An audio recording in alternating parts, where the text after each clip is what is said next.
আসসালামু আলাইকুম দর্শক, ঘরে বসেই তৈরি করে ফেলুন হাতে বানানো মেয়োনেজ দিয়ে মজাদার এবং সুস্বাদু মিটবক্স। বাচ্চাদের এবং সবারই পছন্দ এই ফাস্ট ফুড আইটেমটি। তো চলুন দেখে নেই মেয়োনেজ এর উপকরণগুলো। প্রথমেই নিয়ে নিচ্ছি 2টো সেদ্ধ ডিম ও সেদ্ধ আলু। তারপর নিয়ে নিচ্ছি হাফ কাপ তেল, 2 চা চামচ গোলমরিচের গুঁড়া, 4 চা চামচ গুঁড়ো দুধ, একটি লেবুর অর্ধেক এবং 3-4টি রসুন এর কোয়া। ব্লেন্ডার এবার একে একে সেদ্ধ ডিম দিব, একটি সেদ্ধ আলুর অর্ধেক, রসুনের কোয়াগুলো দিয়ে দিলাম। সাথে দিলাম 2টো কাঁচা মরিচ এবং প্লেটে রাখা গোলমরিচ গুঁড়া ও গুঁড়ো দুধ।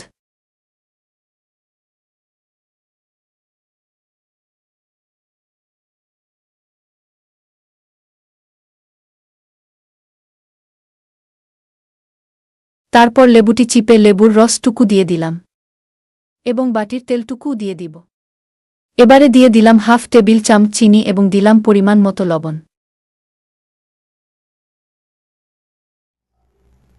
সব উপকরণগুলো দেওয়ার পর ব্লেন্ড করে নিচ্ছি যতক্ষণ না ঘন ও ক্রিমি টেক্সচার আসছে।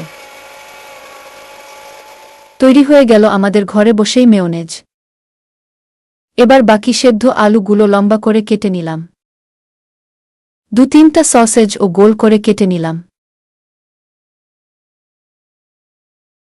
আমি কিছু মুরগির মাংস কিউব করে কেটে নিচ্ছি।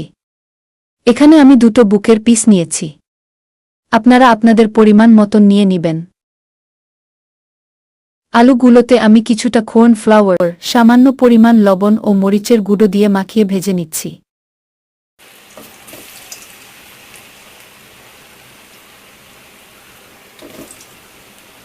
আলুগুলো ভালো মতন ভাজার পর তুলে নিচ্ছি।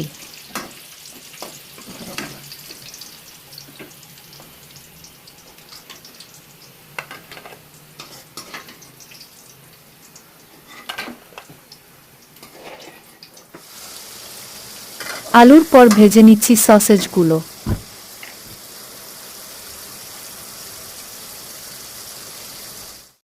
কিউব করে রাখা মাংসগুলো বেশ খানিকটা কর্নফ্লাওয়ার, সামান্য লবণ দিয়ে মাখিয়ে নিলাম।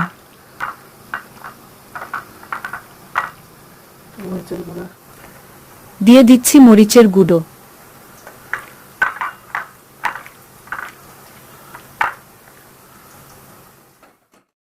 এর সাথে সয়া সস দিয়ে মাখিয়ে নিচ্ছি। একে একে মাংসগুলো তেলে দিয়ে ভালো মতন ভেজে নিব।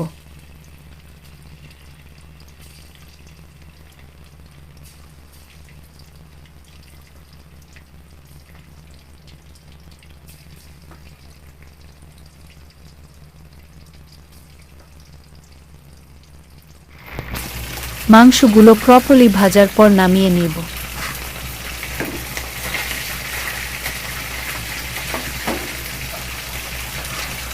আমি বেশ খানিকটা পেঁয়াজ ভেজে নিচ্ছি। আপনারা আপনাদের ইচ্ছা মতন অন্যান্য উপকরণ এর জন্য আপনাদের যতটুকু মনে হয় নেওয়া উচিত ততটুকু নিয়ে নিবেন। পেঁয়াজ বাদামি হয়ে এলে একে একে ভাজা আলু, সসেজ, ভাজা মাংসগুলো ঢেলে হালকা আঁচে আরও একবার একটু ভেজে নেব।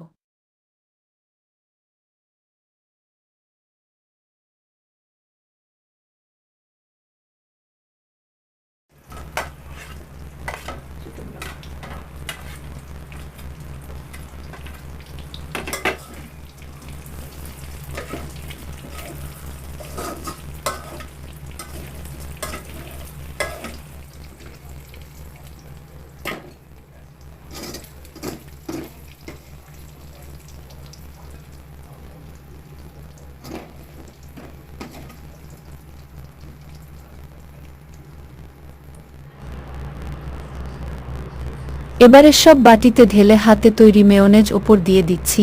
অনেকেই লেয়ারে লেয়ারে মেয়োনেজ দেয়, আপনারা চাইলে তা করতে পারেন। আলটিমেটলি খাওয়ার সময় আমরা মিক্স করেই খাবো, তাই আর আমি লেয়ারে দেইনি। সবশেষে একটু টমেটো সস দিয়ে পরিবেশন করে ফেললাম ঘরে তৈরি সুস্বাদু মিট বক্স। যদি আপনাদের ভালো লেগে থাকে তবে সাবস্ক্রাইবই করে সাথে থাকুন নতুন নতুন আরও ভিডিওসের জন্য।